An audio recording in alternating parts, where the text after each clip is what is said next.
మన అక్కడ లండన్లో కాలేజీలో ఈయనకి లాలా లజపతి రాయ్, చిత్తరంజన్ దాస్ వీళ్ళందరూ కూడా తోటి విద్యార్థులుగా ఉండే పరిస్థితి ఉంటే వాళ్ళందరూ కూడా అక్కడ భారతీయులను పోగు చేసి మరి బ్రిటిష్ వాళ్ళ చేత మనం అనుభవిస్తున్నటువంటి బాధల్ని తెలియజేస్తూ అక్కడి నుంచే వీళ్ళు సమర సంగ్రామం పూజించారు. మరి ఆ రోజుల్లోనే ఆజాద్ హిందూ ఫౌజ్ అనే సంస్థ స్థాపించి మరి ఒక దళాన్ని బ్రిటిష్ వాళ్ళకి ధీటుగా ఒక దళాన్ని తయారు చేసి కవాతులు నిర్వహిస్తూ వాళ్ళ మీద దాడులు చేస్తూ ఒక భయోత్పాదనను సృష్టించారు. మరి ఆ రోజున బ్రిటిష్ ప్రధాని అయినటువంటి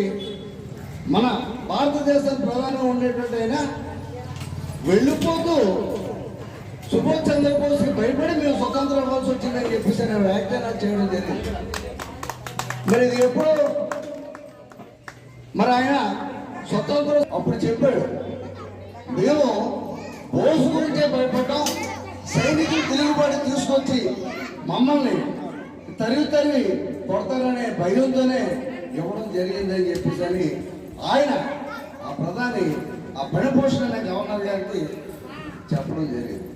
మరి వాళ్ళ ఆ స్వతంత్రాన్ని మన అపవాసం పాలు కాకుండా దేశానికి వాళ్ళ ఊరికి కూడా